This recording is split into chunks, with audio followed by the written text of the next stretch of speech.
watching this, it starts right now.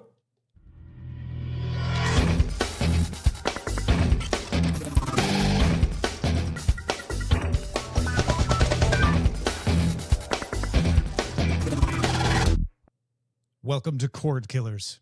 The world of entertainment is turned upside down, and we're just trying to find out how to watch what we want, where we want, whenever we want.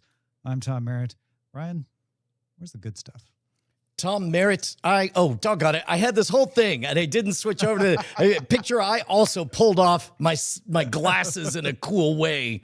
It would have been amazing. A whole bit we had lined up. It was a good attempt. Good attempt. Anyway, yeah, we killed all the cords. Come and get us, coppers. But we're trying to make up for it by helping you figure out this post-apocalyptic landscape of television watching, starting with a supply run. Supply run, supply run, supply run.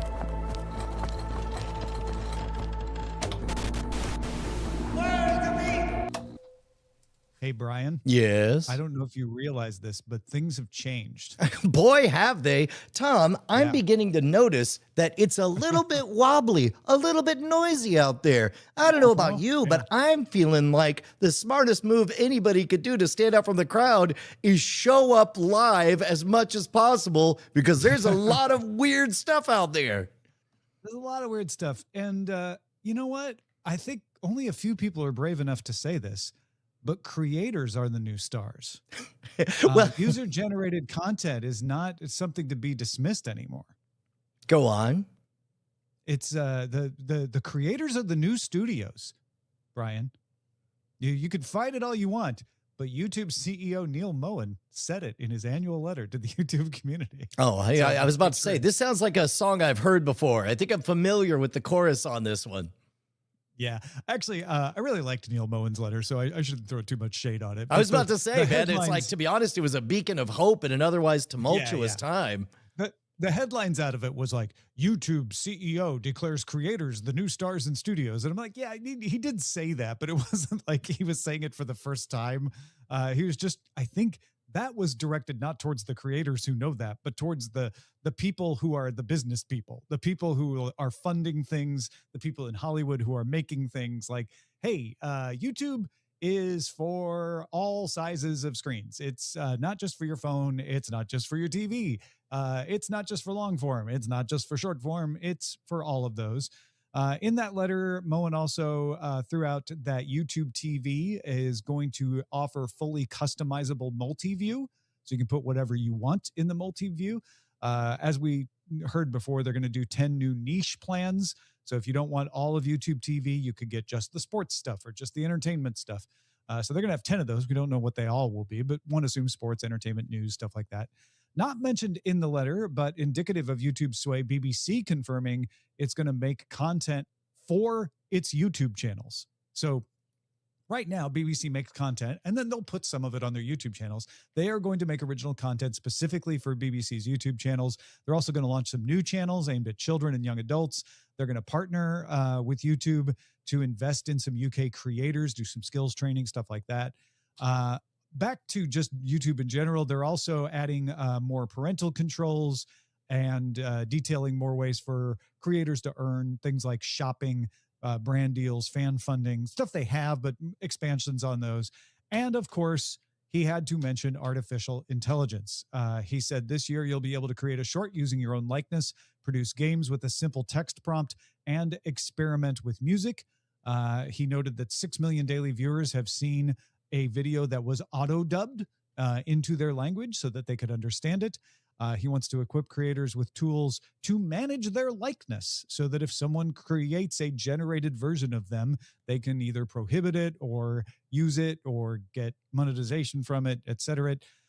He said to reduce the spread of low-quality AI content, we are actively building on our established systems that have been very successful in combating spam and clickbait. So playing both sides of that argument, saying, hey, this stuff can create lots of stuff. We want to empower creators to use it for that. But we also know that it can be abused, and we want to stop the abuse. Yeah. So I got to tell you, I found the tone, and of course, all of this, I'm certain, is very, very managed and probably polished up by a robot or whatever. But I think it was warm and reassuring and familiar. You know, obviously, YouTube talked the talk about empowering creators since its creation at the beginning, with varying levels of degrees of follow through. But in general, I think that it, number one, acknowledged that the shape of YouTube is changing and they're making slow, subtle moves, I suppose, partly because they're in such a massive dominant position. They are, you'll notice like YouTube doesn't need to be the star of the show. It doesn't need to remind you that YouTube exists. It is a verb. It is the noun. It is a place. It is not an entity that wants the spotlight. But they are just shy of being a WordPress, where it's just a place where you publish your videos, right? Or a have medium.com or a little more Substack. than that. Yeah, they are more in that vein of Substack or Medium. Absolutely. Now, one thing that slipped right by is it says empowering people to use their likeness for short form videos. Does that sound like anything familiar to you, Tom? It sounds sorta familiar to something I know. Yeah, no, that's definitely a straight up press release for a Sora competitor, which I think will be interesting. Whether, I don't know from a branding perspective, whether or not it's in YouTube's interest to splinter off AI generated short form content into a different category other than shorts, or if they just have an AI tag and allow it to go into the shorts feed and then allow users to sort of, by their behaviors, indicate whether or not they're into it or not. They, I feel like the music platforms are pioneering this. Bandcamp has a flat out restriction on any kind of music that is made substantially or majority with a generative model. They're not banning you from using the tools. They're just saying if you're they're trying to say no AI slop on Bandcamp. There's some other like Coda is a smaller music platform that says we'll allow AI slop all day, but we're giving the users the chance to filter it and say like, if we think it's AI slop, can you just not serve it for me? So I think YouTube will probably do something like that, where they either shuttle it off into its own corner or give you a switch that says, I don't want to see it if it was generated. Keep it away from me, whether it's slop or not, right? Because I think they're trying to walk that line finally of knowing that a lot of people in the audience do not want to see anything AI generated. A lot of creators in their creator community do not want to allow people to use AI tools. But there are also a lot of people who want to take advantage of these and want to play around with them. And the way YouTube manages it is probably going to be seen as a standard, whatever they do. It's I think other platforms will take a cue from them. So while you're seeing if you could get your video restarted, let me speculate wildly as I want to do. I worry about an AI switch being an overcorrection, because I feel like it reminds me a bit of our obsession with CGI, and a lot of the arguments. Many people are not old enough to remember the backlash against CGI from back in the day, shortly after Jurassic Park did the pioneering heavy lifting. And at the time, there was a lot of breathless pronouncements of CGI can never blank, blank, or blank. Some of them correct, some of them incorrect. But there was also a familiar kind of knee-jerk backlash against the trappings of it in general, and none of it really seemed to stick. Instead, we've seen over the years various degrees. There are some movies that are just CGI glob fests where it's hard to even really tell, everything's so rubbery what's going on, and others do a lot of practical effects. The canonical example of the best fusion of the two was James Cameron's Titanic, where there's lots of practical effects and the right amount of CGI, but that made it very, very expensive to make. So whether or not we see any kind of like hard opt-out on AI, I'll be curious to know whether or not that happens. Tom, were you able to get video back, or are we in limbo? Well, I have it back on my end. I guess I just need to reload vMix. Okay. So all right. Well, here, we'll pause and we'll do an edit on this later. Oh, there you are. You're back. Okay. Love that. It's the best. I have no idea what you said about Jurassic Park. Oh, you didn't? Oh, basically I said that there was an era. What I worry about is an overcorrection right now we're in the middle of an AI pushback that reminds me an awful lot of, for those of us old enough to remember, the anti-CGI push that happened after Jurassic Park. And of course, there was a natural sifting of some things were crazy, everything is wackadoodle CGI. Other things were a good blend of practical effects and judicious use of CGI.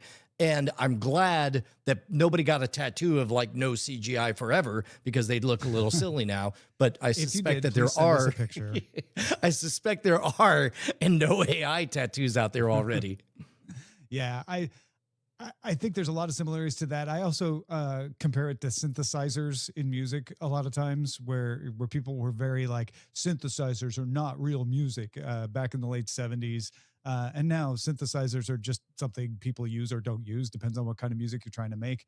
I think a lot of these tools are going to end up being that way. I think there's a real concern about slop in the sense of people making low effort content and spamming us with it, right? Trying to game the system. And I think YouTube is right to make sure that they can try to prevent that from happening, and yet enable creators to make the high effort stuff. The 30,000 foot view here, though, is I know 10 years ago when we were doing Cordkillers, because we have been doing it that long, I looked at YouTube stories as kind of fringe Cordkiller stuff.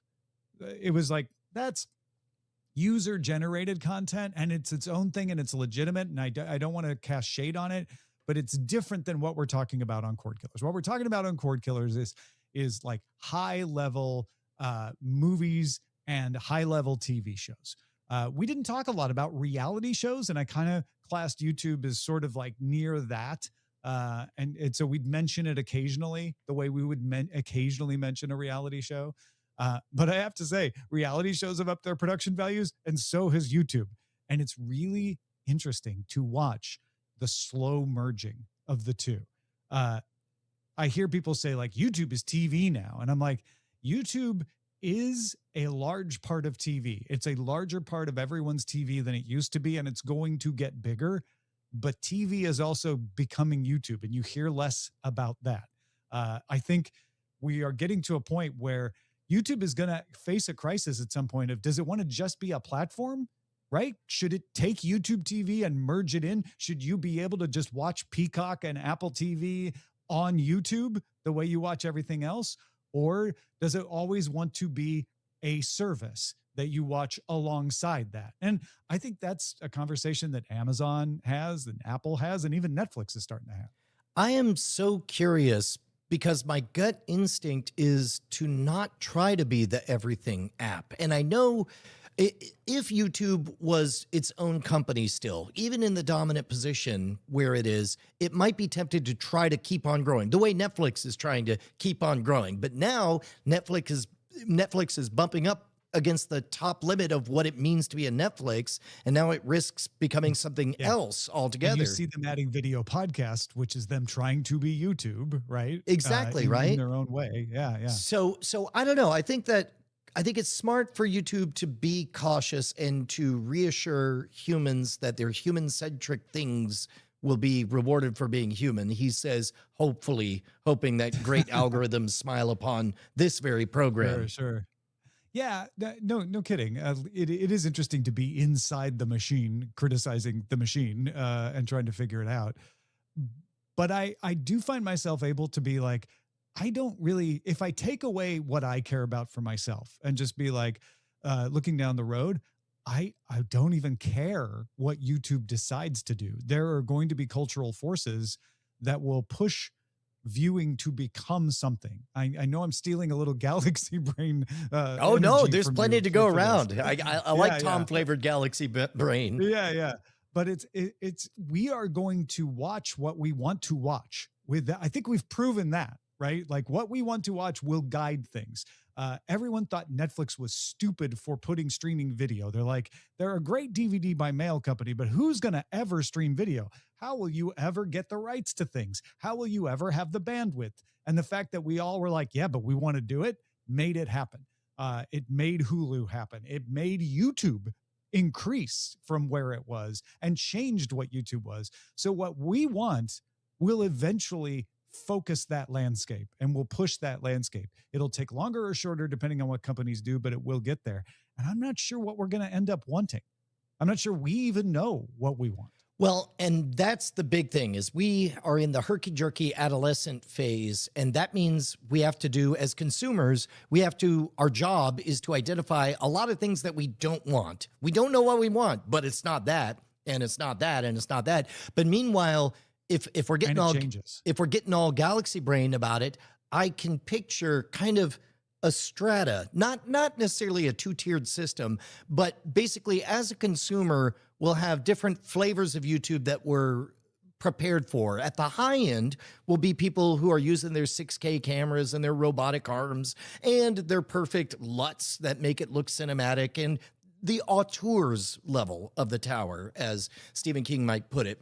And then meanwhile, there'll be a general enhancement to the level of the tower where we are right now. Right now, this is a video podcast to everybody watching on YouTube at youtube.com/modernrogue. They're seeing just two talking heads and some decent enough VMix work to get us through it. But all things being equal, I wouldn't mind it if Cordkillers still had all the passionate energy, the debate, everything that we do on the show. But meanwhile, let's say, and this is full galaxy brain for 10 seconds, picture you take your phone, run all the way around your entire room and set, and now it's like, got it. I know what a Tom room looks like. Brian does the same thing over here. And then from this point, now scan your face. Great, got it. And now at this point, having a robot essentially cut it as though we had 3 cameras in the same studio together in a virtual place, I don't know that we would be taking anything away from our discussion for having that richer, deeper audio. And everybody will know it's fake. Nobody will fear that they're being fooled.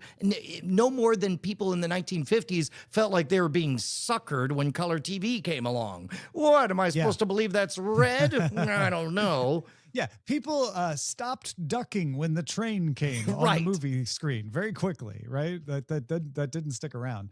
No, I think you're right. I think that element of creation is going to continue to evolve, and I think it will change the gap between like the auteur stuff and the raw stuff. I'm tempted to say narrow it, but I'm not even sure it'll be narrowed so much as just changed. Like, oh, I will expect this kind of a broadcast from a talk show versus this kind of a feeling from a drama versus this kind of thing from an animation. Just the way we have different animation styles now. It's not like animation is one thing. You'll have different styles of video, some low quality on purpose because that's the aesthetic.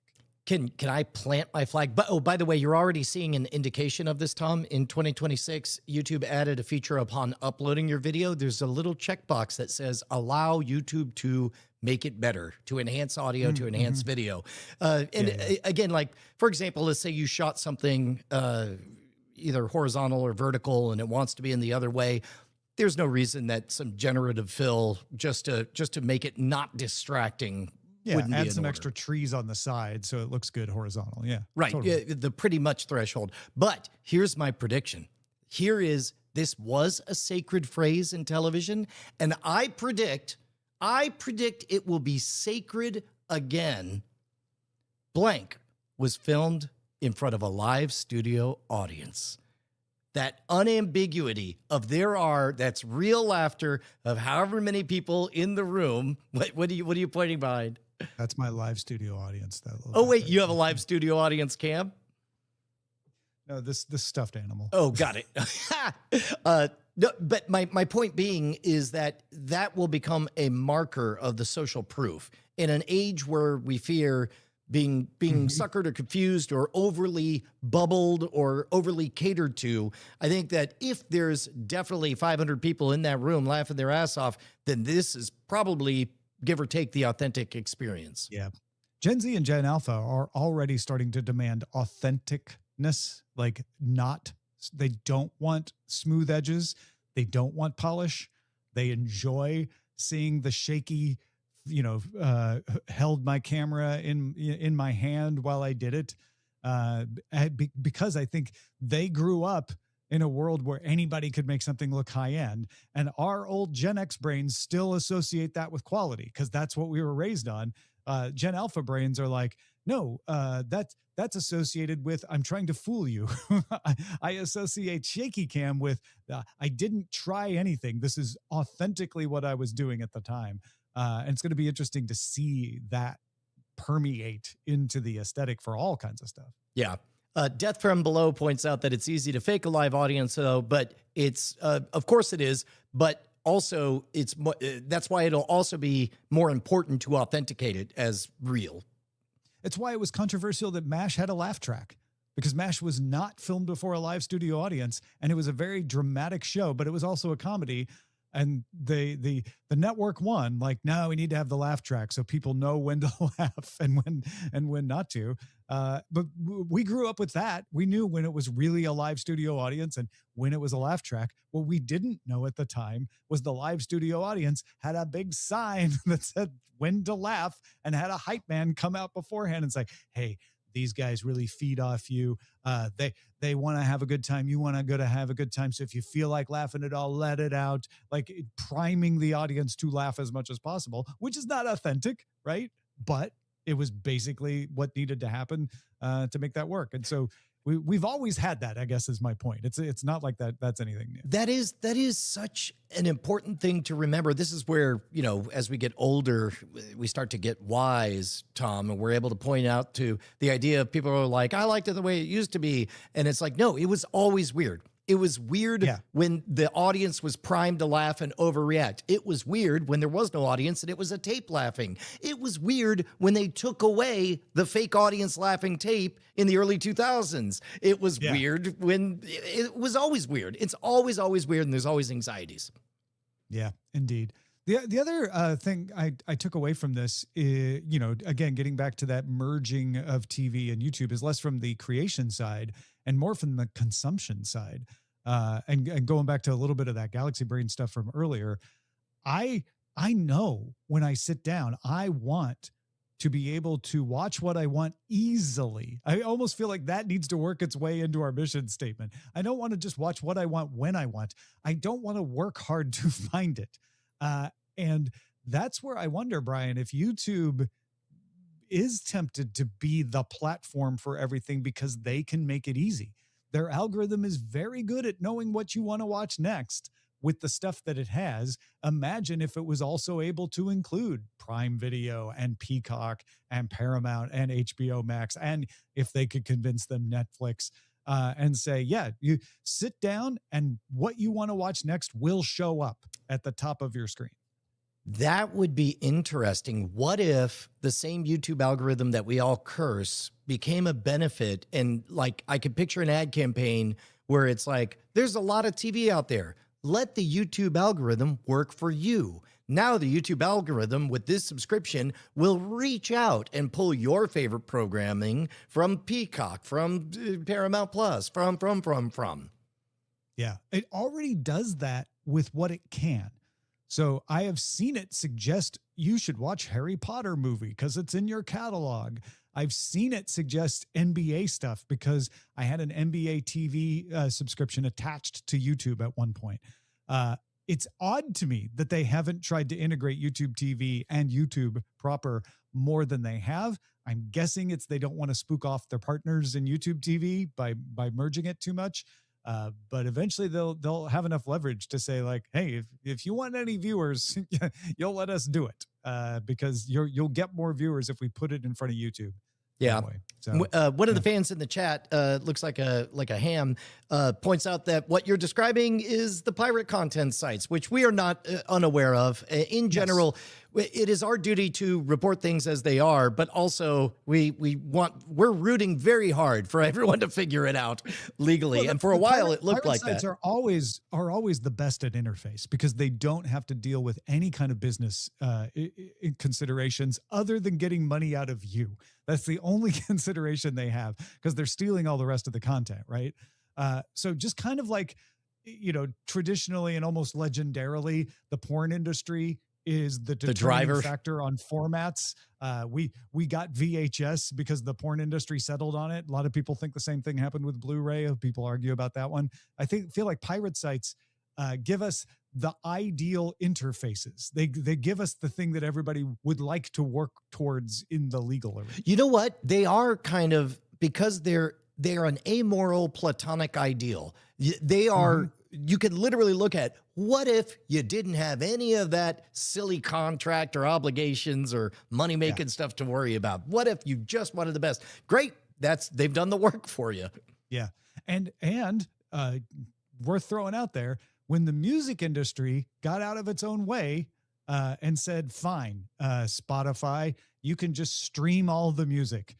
We won't try to put Columbia music over here and Geffen music over there. We'll just give you all the music.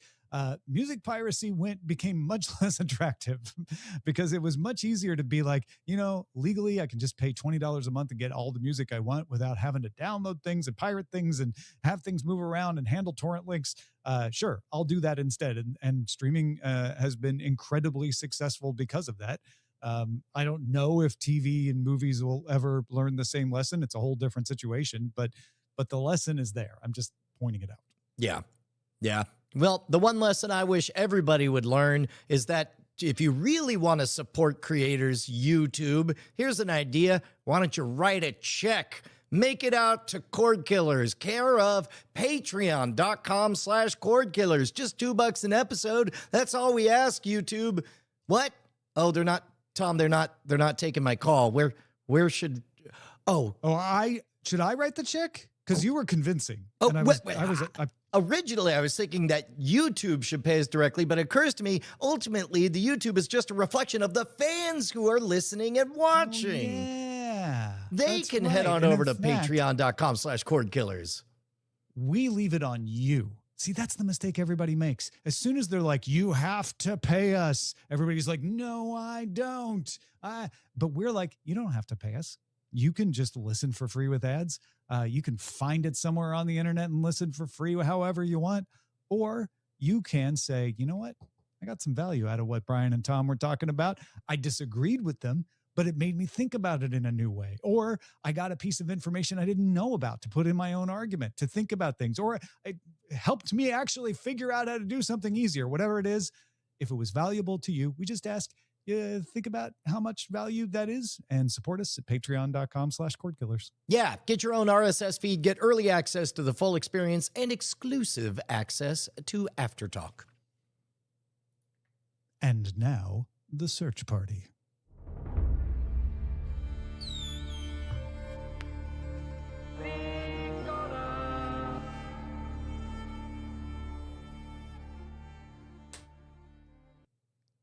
Apple's first science fiction series was For All Mankind, or maybe it was C, kind of depends on how you think of it, but they came out pretty close to each other.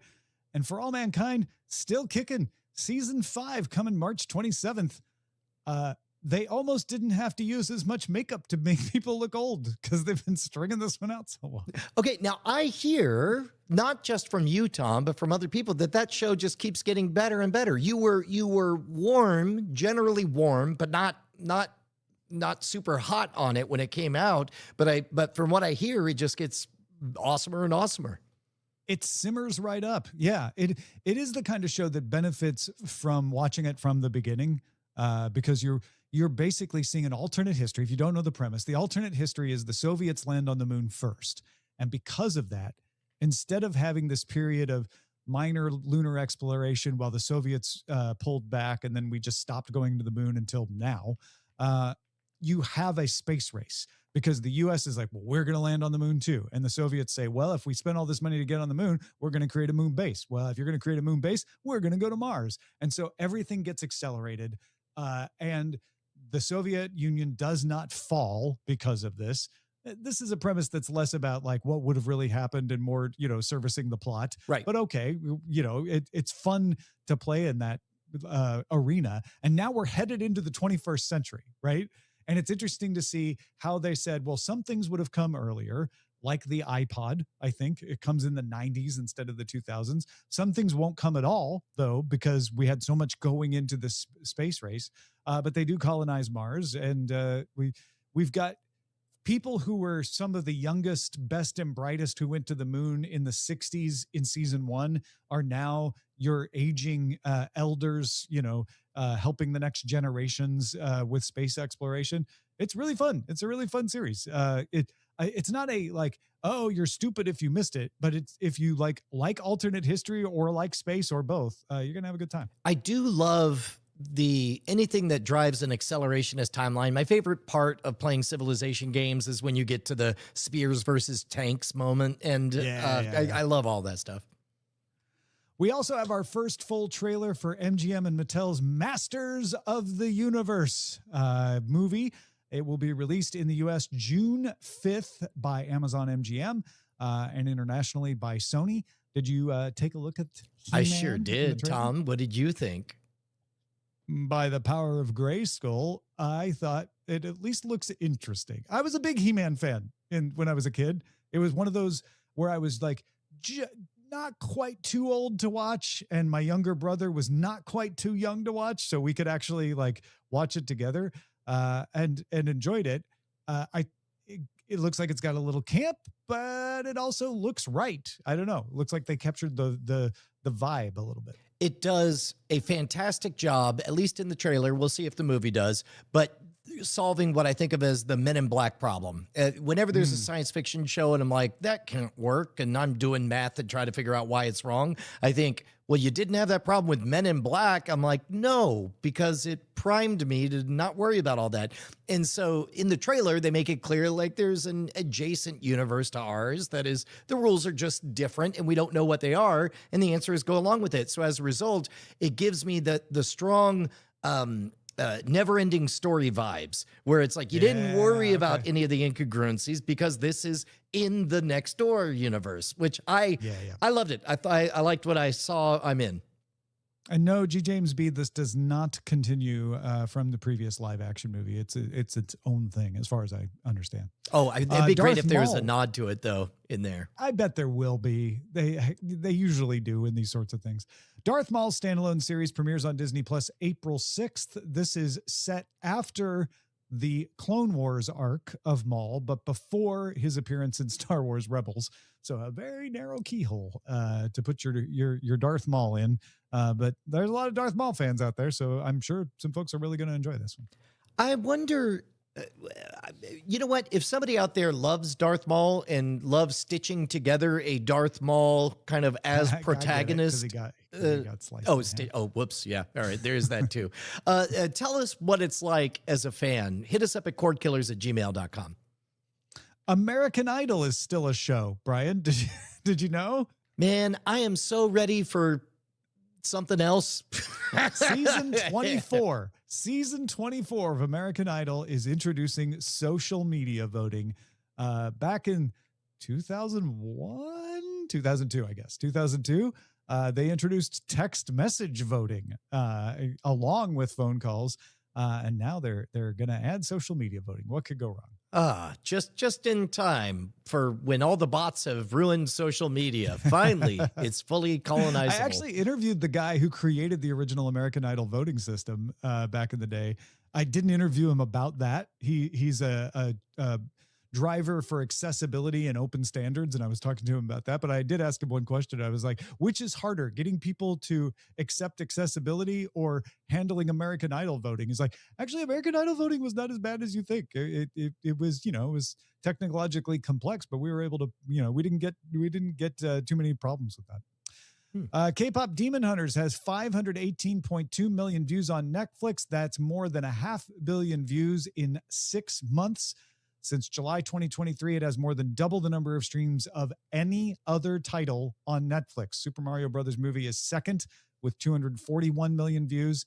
The biggest TV show was Squid Game Season 2 with 220.9 million streams. Tom, I feel a strong moral obligation to remind people that when Netflix counts views, this is a fundamentally different animal from YouTube air quotes views. YouTube air quote views. If you see 3 seconds of it, that's a view. Viewer minutes are a different metric. For a view to count on Netflix, you have to have all the viewer minutes to total up the number of a full episode. So if they say 500 million views, I can't even fathom how many startings of Kpop Demon Hunter there are, or impressions, or any of your other fake metrics. Yeah. That's astonishing. And for this, because it's so popular with children, it means if your kid had it on repeat all day and watched it 6 times, that is 6 views. Yeah. That doesn't count just as 1 view, like, because they are going by the minutes. Just inexplicable to me how this niche passion project, I don't think Netflix expected it to break out this big as well, has broken out. And I know they've got to be scrambling to figure out what to do next. That's another one. I almost, if you had co-signed it with a feverish, like very excited about it vibe, I would have watched it. But you were like, it's fine. I don't really get why it's... I was like, I am familiar with the world, and so I got a lot of the jokes. It was a pretty predictable story arc, but it was well done.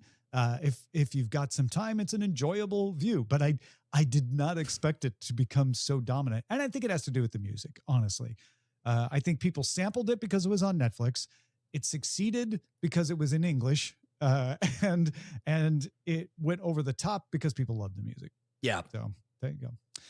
Korean language titles across film and TV have amassed at least 4.5 billion streams since Netflix first started publishing views in what we watched in July 2023. So there's a bit of that as well. People just really like content made in Seoul. And Kpop Demon Hunters was a US Korea combination. They used a lot of Korean talent, both in front of and behind. Well, it's not the camera because it's animated, but you know what I mean. Kpop Demon Hunters is the Dubai chocolate of anime. Exactly. And Dubai chocolate got partly popular because it got so popular in Korea, which has now popularized the Dubai cookie, which is the next spin. It's a whole thing.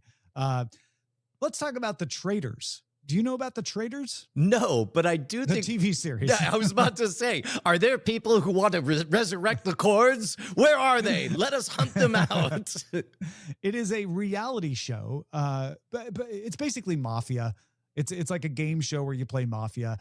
Contestants are cooperating for a cash prize, but there are traitors among them, and they only get the money if they can sabotage the other people from getting the prize, and you have to figure out who the traitors are. This is sort of like Secret Hitler or any of those Secret Hitler, games? Yeah. Werewolf, Mafia. Okay. They're all the same premise. They just did a celebrity version of it, so I think it gained a little more attention because of that, and they are now adapting it for the stage. We are getting the Traitors in the West End in London. They are going to pull storylines from the reality game show and then reenact them basically on stage. That's, to be honest, that's brilliant. I'm here for it. If the stories are there, we've talked a bit about how around the campfire there are certain archetypal stories, and everybody had a Hercules story because you just grabbed them. This seems like a Hercules kind of story, but then IP. And protectionist IPs change things, and now it's like, sure, like we saw with Andor. Give me a spy story. Is it a good story? Great. Wedge it, make it Star Wars somehow. Let's go. Yeah, paint it with Star Wars. Speaking of which, Marvel has been under some criticism from folks because they feel like it's homework to watch a Marvel series. Wonder Man is the latest Marvel TV series out on Disney Plus, and people seem to like it. Mostly because it's not trying to tie itself to anything, that it's in the Marvel universe, but people are saying it's the studio, but in the Marvel universe. It's just a good, like, let's send up Hollywood comedy, but in the Marvel universe. So I don't know. I don't know if I'll get around to watching it or not, but this is making me a little more interested. Oh my gosh, I'm so in on this. We talked about how the trailer looks like a Wes Anderson movie. It's currently sitting at 91% on Rotten Tomatoes, but of course it's not even out. If you trust Rotten Tomatoes. Yeah, that's right. Well, I would trust them with everything except for my health care. Mm-hmm. Yeah, or a job. Oh, yeah. Or, well, I don't know what I stepped in, but let me... They're a Versant company. Let's just remember that. Okay. They are now officially a Versa company. But yeah, that all kidding aside, that is a high score there. So very, very, very good reviews for Wonder Man. Just saying. All right, shall we then move on to the buried treasure? Indeed. Most people want to know why they suddenly got rich. Buried treasure. Buried Treasure, of course, the segment of the show where we talk about stuff we've been watching with the idea that that might help you figure out something to watch as well. Brian, what you watching? Oh my gosh, I finally got all the way caught up on Fallout Season 2. Yay. And you were a little skeptical after the first episode, I remember. How are you feeling now? It's now we're getting into some actual meat. Not just the dog. Yes, that's correct. Not just dog meat. Okay. Let me just get it out of my head. I don't know why they cast Kumail Nanjiani in there. I don't know why he was playing that role. I was uncomfortable with like, where are we going here? And then when he died or appeared to die, sorry, spoilers. Also, who knows who's dead and not in this universe? I was like, okay, good. Now let me get back to interesting stuff. Was it because he's Kumail Nanjiani? Not because you dislike him, but because you couldn't stop thinking, oh, that's Kumail Nanjiani? Yeah, yes, okay. yes. And when you come to know somebody as self-deprecating and identifying as a geek, but you're also distracted because he got super muscly, but also in his stand-up comedy, he's claiming that they didn't expect him to get super muscly. He just did it on its own, and it was a big wacky mix-up, and that's why he's super buff now and alpha bro. And I guess that's why he's just playing this alpha bro. Okay, all of these things are thoughts that I were having that were not Fallout. They didn't belong. All these thoughts that were rattling around, they were not Fallout thoughts, and I was glad that they exited my Fallout experience, which I freaking loved. I love. Oh my God, how much better is Hank McLean as a scene-chewing camp supervillain? Like no ambiguity the entire time. He's twisting his mustache as he does all this stuff. I loved bringing back the traveling salesman Ghoul. I loved seeing more develop with Lucy is interesting. I don't know. I'm loving it. It's great. I like that we are seeing Lucy's character changed, right? It would be unbelievable that these experiences wouldn't change her character, but they are not changing in linear ways. They are not changing like, okay, and so she will slowly make compromises. They are like going 0 to 100 in some categories and not budging at all in others. And I find that fascinating. I really like it. Absolutely adore the way they showed her addiction to buff out. It's exactly the way it is in the game, where it's like, oh, well, I don't like this at all. No, I've decided I won't be addicted anymore. And it's like, don't work that way, sweetheart. And then it's like, suddenly she's jonesing. It's great. Yeah. I also like the de-aged Kyle MacLachlan, mostly because he just looks like Agent Cooper from Twin Peaks in every one of those flashback scenes. I've got an entirely different thing to tell people about. This is a Korean drama on Netflix called Can This Love Be Translated? And on the face of it, I might be saying to you, this is a fun love story. And if you like that kind of romantic comedy, you're going to have a great time because it's a well-done one, because that is true. The premise of this is a woman is coming to Japan. Woman from Seoul is coming to Japan to confront her ex-boyfriend, and she can't speak Japanese to the woman that her ex-boyfriend is dating, and the ex-boyfriend isn't there. And there's this guy from Korea who speaks lots of different languages, and she runs into him, and there's your meet cute, right? Is like, oh, you speak all these languages and stuff. Then it becomes, she goes back. She's a struggling actor, it turns out. She goes back to Korea. She's in this really weird zombie movie that everyone's like, what is even the plot of this movie? It doesn't make any sense, but I guess Korea's known for zombie movies, so they let him make it. It turns out it becomes a huge hit after she falls from a building in shooting the very last scene. And this is when I knew this was a special TV show, because they show her fall. She hits the ground, like, oh crap, like she's going to be very injured. She wakes up, and she is in a room full of balloons. There are people like, oh, she woke up, and you don't know what happened. And they slowly reveal, as if you're from her point of view, like, wait, last thing I knew, I was shooting this crazy independent movie. And it would be too spoilery to tell you what happens, but it's delightful, the journey they take you on. Suffice to say, through the course of the plot, she becomes very successful. There was a joke about wanting this guy to follow her on Instagram, and she now is going, eventually becomes very popular and has lots of followers on Instagram, but he's still not one of them. I can't really explain it to you without being spoilery. Well, I mean, just how wonderful they are at subverting your expectation and telling a pretty straight ahead romantic comedy story that's great, while telling you this bigger story about communication and what it means to be famous and how people communicate and talk to each other. That is pretty deep, that you wouldn't expect from this kind of series. So, and where can I see it? This is on Netflix. It's called Can This Love Be Translated? Yeah. Would you say that they're soul mates? No, Oh. because they fall in love in Calgary. Oh, whoops. All right. I just wanted to steal Vincent So Veldkamp's they're joke. Calgary mates, Vince. They're just That doesn't calling make any around. sense at all. Yeah. No, it's also, it's shot in Calgary for a large part of it, which is gorgeous.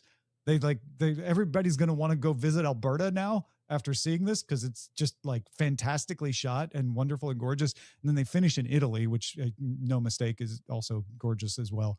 But the main guy who plays the translator had to learn all these languages for the movie. So there's some really fun behind the scenes stuff they put up on YouTube of him and his coach, his language coach, coaching him through how to not only say things properly, but say them with the right intonations and all of that. And they did an amazing job. You would never know, like, oh, he really didn't know these languages going in. They put a lot of work into that as well. Right on. Anyway, Can This Love Be Translated on Netflix? If you got something we should be on the lookout for, email us, cordkillers@gmail.com. You know, it's odd, Brian. Hmm. We both have things that we do outside of Cordkillers. Sometimes when we're doing the show, it feels like this is the entire world. I mean, actually, it does kind of. I think at one point we tried to tally up how many hundreds of hours we had spent together. I mean, it really is remarkable. But yeah, we have to feed our families and keep the lights on. Yeah, I got to feed my dog. He's complaining about it right now. Whose turn is it to pitch something that we're up to? It's yours, Brian. Oh, got it. Well, I'll tell you what, man. Here's what everyone can do. Get on the email list. Get on the email list. Get on the email list. If you head on over to signup.scamstuff.com, you know what you're going to get? Nothing. You're going to get on an email list. You know what I'm giving away? Nothing. You're thinking of gimme.scamstuff.com, where we give away something every week. That'll also get you on the email list. But the important thing is email is the last thread that the robots are trying to algorithmically separate the two of us. Why don't you strengthen our bond together? Just head on over to signup.scamstuff.com. Do it now. All right, let's scan the horizon. Yeah. Send a scanning crew aboard. Scanning the horizon! Micro drama apps. Have we mentioned micro drama apps enough? Probably not enough. They are a crazy trend in Hollywood right now. Microdrama apps? Yeah. So micro dramas are short little episodes, basically what Quibi was trying to do. And they have taken off. They are low effort content, but they follow all those rules of story that make you hang on the edge of your seat and want to watch the next one. And then people will pay, they'll start for free and then they'll pay to finish the series. They are poised to have a breakout year in the US. According to app intelligence firm App Figures, Real Short, which is a microdrama app, reached roughly $1.2 billion in gross consumer spending, up 119% over 2024. DramaBox made $276 million in gross consumer spending last year. That doubled its 2024 numbers. And TikTok just launched its own standalone microdrama app called Pine Drama. And then a bunch of Hollywood guys have gotten together and raised $14 million to start one called Gamma Time. When I was at the Digital Hollywood Conference earlier this year, or I guess at the end of last year, micro dramas were on everybody's lips. That's the hot new trend everybody thinks is happening, and people are spending money on them. That is insane. I love when I find out that a whole subculture exists, and I also resent it because it means that algorithmically trapped yet again. Netflix co-CEO Greg Peters said the company will continue to experiment and expand its vertical video offerings. Current test of clips from TV shows and movies in the mobile app will expand to include other types of content. Obviously, the video podcasts. We were talking about that earlier. And a new mobile user interface is coming later this year as well. One might expect, perhaps at some point, Netflix might purvey its own micro drama. I totally believe it, man. Netflix co-CEO Ted Sarandos and Warner Brothers Discovery Chief Strategy Officer Bruce Campbell are scheduled to testify before the United States Senate on February 3rd to answer questions about the agreed-upon deal for Netflix to buy Warner Brothers Studios and streaming business and talk about the antitrust implications of that. This is really performative. It's not like the Senate can approve or stop the deal. The people who can really approve or stop the deal are the shareholders of Warner Brothers, and Paramount is working really hard to make that deal change and let Paramount buy the whole thing. But because antitrust is an issue, and because people want to get reelected, and because this is a very well-known antitrust situation, we're going to see a Senate committee on it. So weird. I'm so worried that if our source of the moving picture shows is all under the same manufacturer, they can artificially. Well, and this is one of those, like, I've come out and I've looked at it and come to the conclusion of, like, I don't see a whole lot of consolidation here. Netflix is not in the business of making theatrical movies. They don't have the intellectual property that Warner Brothers has. And Warner Brothers, HBO Max is popular, but it and Netflix, if you don't count YouTube, my argument probably doesn't hold as much water. But if you count YouTube, it and Netflix are a very small fish in this. Netflix is a big fish. HBO Max is a small fish. So you could make an argument that, like, oh, it's HBO Max could be a competitor for it someday, but it doesn't seem as ironclad as some people in the Senate seem to think it is.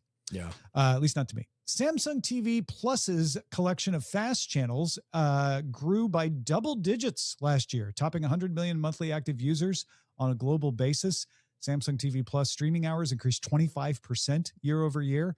That of course has to do with the fact that it's on Samsung TVs, but there are people who don't have Samsung TVs or watching it. There have to be to make these numbers. Yeah, I would be very curious, and these are going to be tricky numbers to find, but I wonder if there's a correlation between piracy numbers and fast channel explosions. Like, I question how much of fast channels rise is because of is content driven, and how much of it is frustration with premium service pricing and subscription fatigue.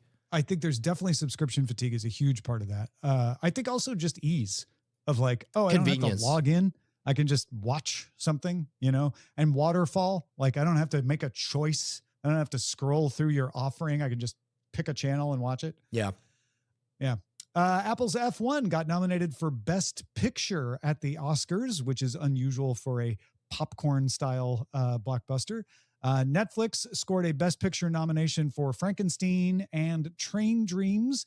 Kpop Demon Hunters got nominated for Best Animated Feature and Best Original Song. It'll probably win one or both of those. The 98th Annual Academy Awards are on March 15th. Conan O'Brien hosting, and it will still be on ABC. You may have heard it's moving to to YouTube. It will move to YouTube in 2029. So it's still going to be on ABC for a couple more years. Now, the Oscars, the main story I had heard was that Sinners broke all the records for the most nominations. And Sinners, I can't help but notice that correlation, because Sinners is also a genre that you wouldn't expect to be nominated for so many Oscars, being a horror movie, essentially an independent horror movie. I've seen so many stories call it horror adjacent since it got the nomination. Yeah, right? I don't know if people were doing that before, but I definitely noticed it afterwards. Well, I almost wonder if Sinners' momentum primed people for, well, I mean, if we're breaking the seal on popcorn movies, it's a pretty good popcorn movie too. Yeah. I mean, you do get nominations for, big Avengers gets a nomination, but usually not for Best Picture. I think usually that's for what people are technical noticing. stuff. Yeah. I also think Apple might be getting a little pat on the back for playing nice and putting it in theaters for the window and all that. That might be part of this as well. Yeah. It is the Academy after. The latest TV spot for Christopher Nolan's adaptation of The Odyssey came out during the NFL playoffs this past weekend and showed Travis Scott. Rapper Travis Scott has a role in the movie. The movie comes out July 17th. I did not catch this one. Did you see the trailer, Tom? Yes, but it didn't have any. Would you? Yeah. And yeah. Okay. All right. Do you have a question? Yeah. Right. They didn't show the Cyclops. That's all that matters. No. And it looks great. Seeing Travis Scott was cool. It was like, oh yeah, Travis Scott he's going to be great in his scene. But really that is the headline. It's like, oh, and you get to see what Travis Scott looks like in The Odyssey. There wasn't a whole lot else that was different from the previous trailer, at least in my eyes. Yeah. They also had a new trailer for Super Mario Galaxy that gives you your first look at Yoshi and Birdo. That movie now arriving April 1st. Previously it had been listed as April 3rd, just a couple of days earlier. I guess they wanted to joke. April Fool's Yeah. Day. And then I thought this last bit was interesting. Taika Waititi was at Sundance talking about his film at Sundance, but they got him talking about his Star Wars movie. And he said, and I'm quoting, "I'm just trying to go back and harness a little bit more of the fun from the original films, which is what I remember from them. The stakes are very high and there's serious things going on, but there's also a lot of fun to be had in those films. That's what I was trying to bring back. I was trying to work in a world that was a little bit separate because they've got so many things going on within that space. For me to do something there, it would need to be a little different and a little more of its own thing." That's a lot of words to say about a thing that people are wondering if you're actually still going to do or not. Okay, I'm so thrilled that you said that at the end. I was just like, today I learned it's still a thing, I guess? Yeah. Question mark. Now, we mentioned about Kathleen Kennedy announcing her eventual exit from Lucasfilm. And apparently she told Variety about that Waititi turned in a script and that she thinks it's hilarious and great, but it's not her decision, especially when I've got a foot out the door. So that sounds like Kennedy was saying like, yeah, he turned in a script. I don't know. Ask the people taking over. Ask Dave Filoni if it's going to turn into a movie because it's up to him. I get the sense that Waititi, if I had to read the tea leaves, is saying like, I turned in a script. I was trying to be funny.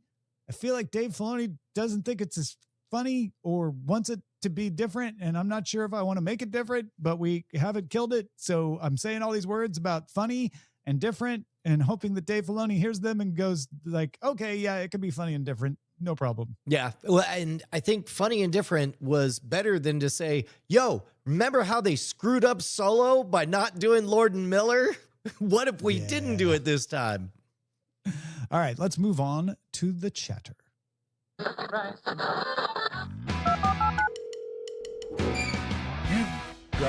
mail. Nikki wrote in about Starfleet Academy, which, by the way, I've continued to watch and continued to enjoy 77% of the time. Every episode I've watched, there's one part of it where I'm like, oh, God, okay, we're really dragging here. Oh, so and then right about the time I feel that, I pop out of it and I'm like, oh, okay, no, it's getting good again. Nikki writes, I was happy to hear Tom was watching Starfleet Academy. I'm a 50-plus-year-old woman who watched the CW soap shows Gossip Girl, One Tree Hill, Vampire Diaries, Secret Circle, and The 100. And when I say I choked on the image I saw for the marketing of Starfleet Academy, it is an understatement.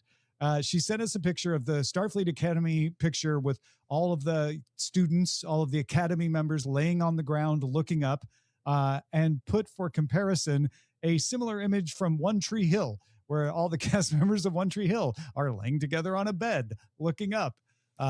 Definitely one is evocative of the other. Having seen the actual product, do you feel like that was part of? I don't know if is that a setup to the punchline or is it better being primed? Let's continue with Nikki's email. Okay, all right. Before I get to that, Nikki says, I'm thinking, oh no, they made this for me and not my husband.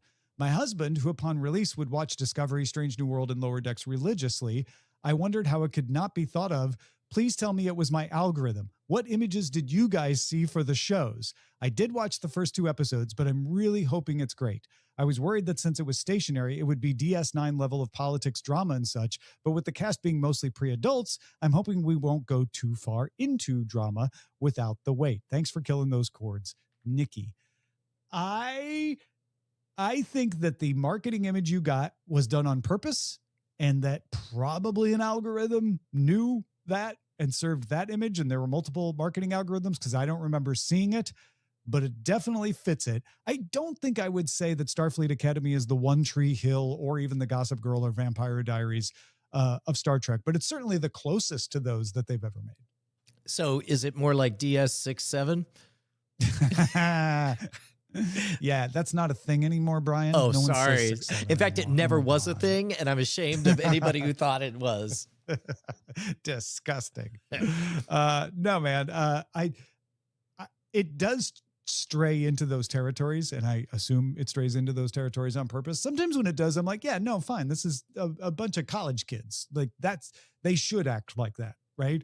Sometimes I'm like, oh, okay, can we get through this and get back to the plot of the story? But most of the time, I'm enjoying it. I was worried it would be too much like Star Trek Discovery when Discovery was not at its best. And it was a little bit like Star Trek Discovery at its mediumest in the first episode.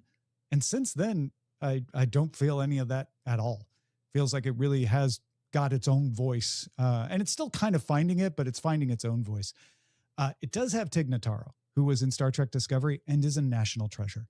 My only complaint really about Starfleet Academy is that they need to have Tig Notaro on screen more often. That is the one thing I will say. Okay. With that said, Ander writes, hey guys, I just wanted to express how much I've enjoyed each of the cartoon shows you've done.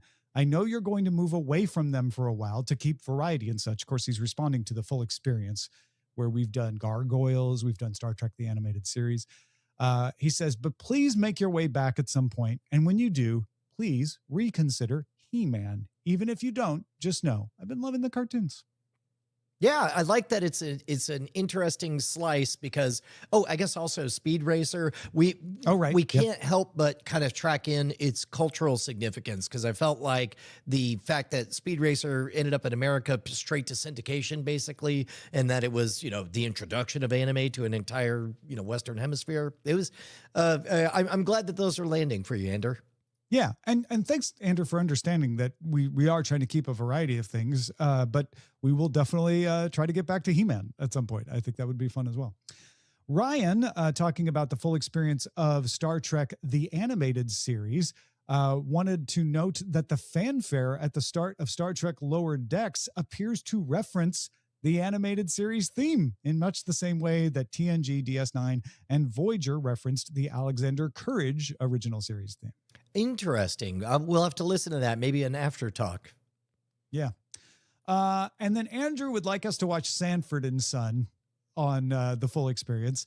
He said, I must have only caught it on Nick at Night or some other rerun in the 90s. I was reminded of it when someone in a group chat was being over dramatic, and I felt compelled to respond with Fred clutching his heart. I wonder if it holds up at all. I only remember it for that one recurring bit, but I'm sure it had more. I'm coming, Elizabeth. Yeah. So yeah, we'll definitely add it to the list. And finally, James C. Smith writes, hey, Brian, I was enjoying Cordkillers until you mentioned Smack My Bitch Up. By Prodigy. At that point, I paused the podcast and played that song and had a great time.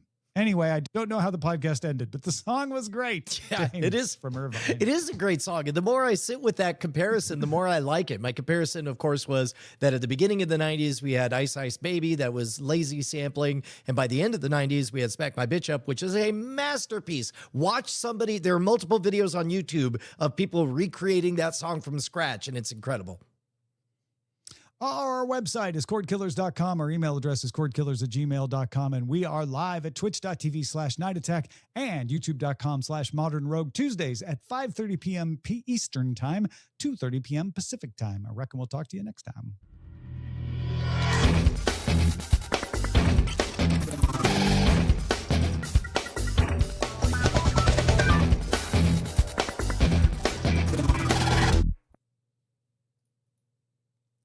Nailed Beautiful. it. Here, let me get Amos back in here. There we go. Howdy, Get in Amos. here. Get in here, Amos. Yippee-yo. All right, here, you guys can chat while I'm going to coffee up. BRB. Oh, coffee up, cowboy. Dun, dun, dun. So how you been besides the ridiculous amounts of snow, Amos? That's Is there that's anything? it, Tom. That's it? That's all you have? Yeah. I'm It's going like- to be going in for surgery soon. Oh, what's the surgery for? I have that kidney stone that's been sitting on my left kidney for a couple years now. Yeah. I You have want go you in want there to and have it? Zap it with a laser. You should film it. I won't be awake. At least, yeah, but you can set it up. Just be like, make sure this is pointed in the right direction. Point it at the Because monitor. lasers. So, Yeah. yeah, Oh yeah. Maybe do that. yeah, because it's They put you under for that. I it's one of guess, those things where the path to the thing they want to laser already exists in the human body. Oh, but really? I won't be awake for them to explore that path. Yeah, I wouldn't want to be. I've I were already you. done the halfway point twice, wide awake. I don't want to go the extra. Does not you know, sound okay. Take a lift at Albuquerque on the way up. Oh, I'm sorry. Yeah, well, I'm good with it because it means there's a ticking time bomb in my left kidney that will no longer be there. It's good to have time bombs removed. The doctor was actually like, so our options are to let it sit. You might die with it. Like it, it might never ever be released by your body. And I was like, yeah, and I also might Yeah. die with it if it releases and I'm in the air in a 5-hour flight going somewhere. Sure. So yeah. Prefer not to die with it at all at any age. right. Yeah. He was Amos got like, is yeah, getting so, his kidney we- stone. so Amos is if going to it get breaks shot by free by lasers itself- soon. Oh, they're using it- lasers. Yeah. If it breaks free by itself, I'm going to be going into for a surgery, right? And he's like, yeah, well, probably 2, because emergency doctors don't like to go in and do all that, clean up everything. So you'd end up having to go in for another one. So I can schedule 1, or I can randomly have life schedule 2. Yeah, I thought Mm-hmm. they use sound to vibrate them to pieces or something. Not when they're as big as mine is. Oh, bragging. Talking about the stones on this guy. All right, I Look see. at the stones on this guy's kidney. I don't think you got the Oh. stones, the kidney stones. Hopefully he won't have the Apparently, kidney stones anymore after the surgery. That would be ideal. Yeah. I don't think you have the stones. No, I don't. I had them taken out. Thank you. Yeah. I feel much better now. All right, you ready? I'm just about ready. Simple note logged me out of all my notes. Oh, So dear. Give me 2 seconds for it to send me a code. There we go. And then I am ready to go. Let's do it. All right. And let's see. I'll do this and then I can hit record and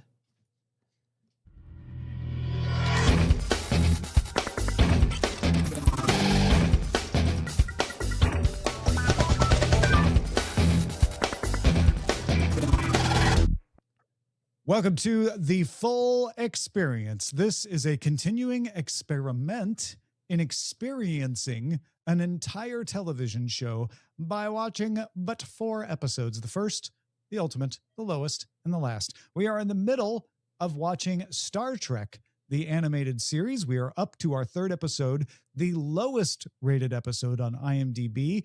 It aired October 27th, 1973, season 1, episode 8, The Magics, with a K, Magics of Megas 2. I'm Tom Merritt. He's Brian Brushwood. Tom, if memory serves, this was the lowest rated episode, but not by a lot. They were in a fairly tight range, right? I should have probably done my homework before I asked that question. I was going to say. Yeah, no, that's I suppose we could look and find out. This is the problem with, turns out golden retrievers see things and they just start wagging their tails and running their mouth off. Too late. I want to say. But you know what? Golden retrievers are super great. So yeah, honestly, your memory's not far off. I'm looking at the series graph now. Everything's kind of in the 6s. This episode was a 5.9. It's the only one that falls below 6. Only 3 of them went above 7. There was the one that was 8.1 that we watched last week, the Ultimate episode, and then 2 that were 7.1. So yes, we do not have a wide dynamic range in ratings on Star Trek the Animated Series. Well, I guess now, meanwhile, I thought this was a very different episode than what we saw before. It was so out there. It was such a strange mishmash that I kind of hated it with everything I was for the first 10 minutes, maybe 8 minutes. And then weirdly, some switch flipped. And I began to, first of all, the things I knocked on it were production values were noticeably cheap. The pacing was such that very clearly we were supposed to be dazzled. Someone had written amazing 2001 A Space Odyssey stuff goes here. But instead you got a looping 4-frame animation of a primary color. The intern they hired to do that was like, well, this is the best I got here. Right. And it showed, right? And also nothing made sense. And randomly the devil showed up, but then just nobody acknowledged that he's clearly the devil and his name was Lucian. And they're like, okay. And then later it's like, what a twist. What if he was named Lucifer? Lucifer. We're not going to ever say the word devil, though, because that might get this show kicked out of Saturday morning. To be honest, Tom, that's when I kind of loved it, because I thought to myself, oh, yeah, just casually a Star Trek show that where there's a trial of humanity, and the reason humanity's let off the hook is because they're like, hey, man, be nice to the devil. Anyway, get back in our spaceship. How bonkers was that? It's a bonkers episode. And honestly, I kind of enjoyed it more than the one we watched for the Ultimate episode. It is more uneven, like you say. At the beginning, I was like you. At the beginning, I was like, wow, space is really windy. I don't remember there being that much wind in the vacuum of space before. And then I was like, oh, good, a Satcher who only wants to party with the white crew members. He just brings down Spock, Kirk, and Bones and leaves everyone else behind. And then what if the rules of physics were different? I'm like, yeah, that would be cool if we saw an episode that treated that concept instead of this one. But once I got past the like, this is a world where belief is as good as everything else. I like it. I don't know if that was the same point for you, but that was the point where I'm like, okay, no, this is now that we've set the crazy rules, we're playing within them. And it is kind of a cross between Star Trek 5, the fifth Star Trek movie where they go to the center of the universe and find God in that case, and Encounter at Farpoint, the first episode of Star Trek The Next Generation, where a great magical being, in that case Q, puts humanity on trial. So I'm like, okay, this is kind of just a rough draft of a couple of ideas that Roddenberry would take and run with in other ways later. I love that Kirk literally was a devil's advocate, defending the devil.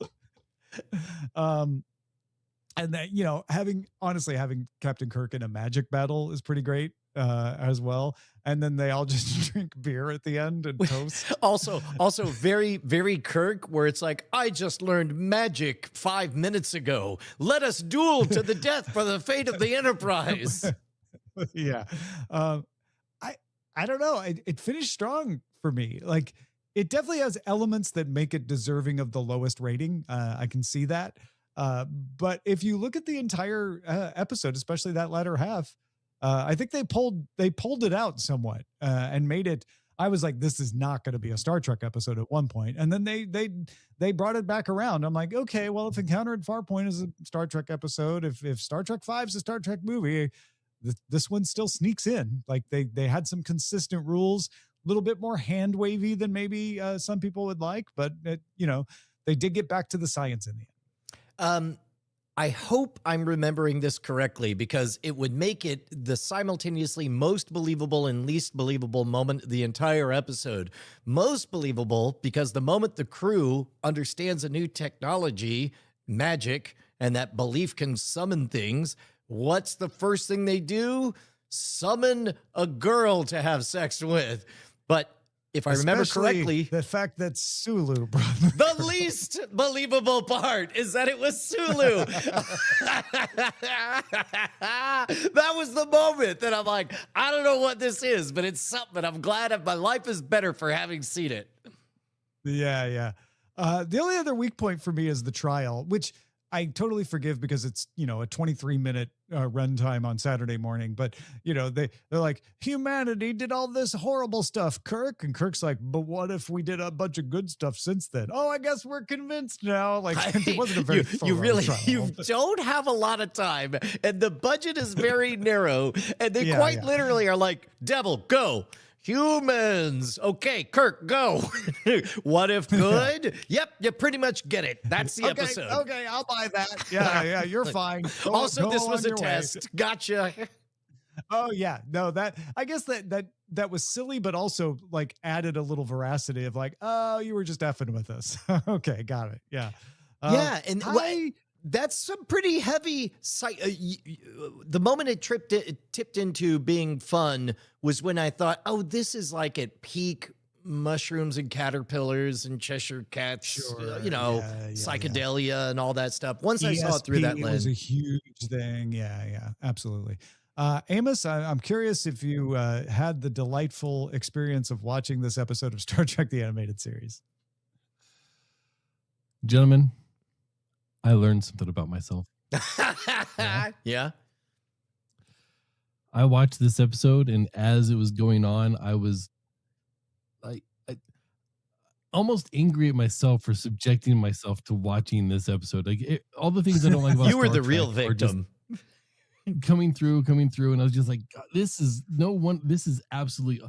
And then I discovered that as soon as you appeal to my inner anti-theist, I'm on board. I'm sold. As soon as you start discounting the qualities of Christianity because making it a science thing about some extra dimensional creature that is there and tangible, and I don't even care if all the bad stuff happened in Salem and if it stopped 300 years ago, whatever. Like, as soon as you start appealing to the scientific part of me and getting rid of the theology of it, I'm in. I'm 100% in. Favorite episode ever. Really? Wow. Yep. Hated it, but I loved it. Yeah. You're like, yeah. The devil is just an alien from the center of the universe. Cool. I'm in. Yeah. I did think it was funny too. Some people vote on single issue. Apparently, I watch TV on single issue. As soon as you give me my one thing, Star Trek I'm completely in. So, am I wrong that Lucian and Asmodeus were the only two people they named? Yeah, I think because beyond that, they had to get into either more esoteric words for the devil, or I assume all of them have. Asmodeus was the guy holding the trial. Oh, I know. Right? I assume all of the beings have. I thought we'd like get a few more names out of them, like, and my buddy over here, Zeus. But I guess we already met Zeus in Star Trek, the original series, so they didn't want to go down that road again. Yeah, my guess is there's only. Okay, at the Tribunal of Saturday Morning Cartoons, they allow you up to 2 sacrilegious coupons, and they spent them both. They didn't keep on going. Asmodeus isn't sacrilegious, is it? Well, I don't know, demonic. Kids don't even know who that is. I knew it's another name for the devil. Not demonic. No, it's not. Asmodeus wasn't. Asmodeus was just a Roman or Greco-Roman god. Was he? I don't know. My knowledge of satanic demonology. Oh, he's an ancient demon. Okay, you're right. He was a demon. Yeah, I didn't realize that. Okay. Yeah. All right. Well, for a second, you know your demons. Yeah. From the book of Tobit. Yeah. Well, I read Pierce Anthony's Incarnations of Immortality I was thinking series. Ozymandias. Oh, I was thinking Ozymandias. So basically they were like, oh, all I the was thinking this is even Aslan, but- better for Amos. Yeah. All the demons were just creatures from the center of the universe. There was no such thing as a demon. Yeah. I've learned something. Unless they want to start bringing out the Kania form, I couldn't be happier. Yeah. According to Vincent Veldkamp, he says apparently this episode's writer, Larry Brody, also wrote the story for Voyager Tattoo, where Chakotay meets his gods. Oh, look at that. Larry Brody has a genre. As a type. Yeah, he's got a type. Someone Well, in we the are gonna writing jump room, all you the- sure know a lot about the devil. Narrows eyes. Oh, I know all the gods, not just the devil. So we're going to jump to the end, going from season 1, episode 8, all the way to season 2, episode 6. The second season of Star Trek, the animated series, only had 6 episodes. The Counterclock Incident, which first aired October 12th, 1974. And I'd been meaning to look this up. There is a famous Philip K. Dick novel called The Counterclock World that was published in 1967. I wanted to make sure. So I'm curious to find out if this is riffing off that book, since the book predated this episode by 7 years. Yeah. In the meantime, since this is the first one that'll jump to season 2, I'll be curious to know whether or not the animation is any more dialed in. Oftentimes they get the kinks out and then you see an uptick on there in quality. Yeah, I don't think we've ever had a full experience where all the first 3 episodes were all within the first 8 episodes, unless it was a very short run series, maybe. Yeah. Like we don't have anything outside of the very beginning of season 1, except for the finale. So looking forward to that. The Counterclock Incident, watch it wherever fine Star Trek, the animated series, are purveyed. And if you'd like to know what we're going to watch after Star Trek, the animated series, you might want to become a patron and get the After Talk show, because that's where we discuss all that kind of stuff, along with all kinds of other things, including getting full experience episodes early. It's patreon.com/Cordkillers. We'll see you there.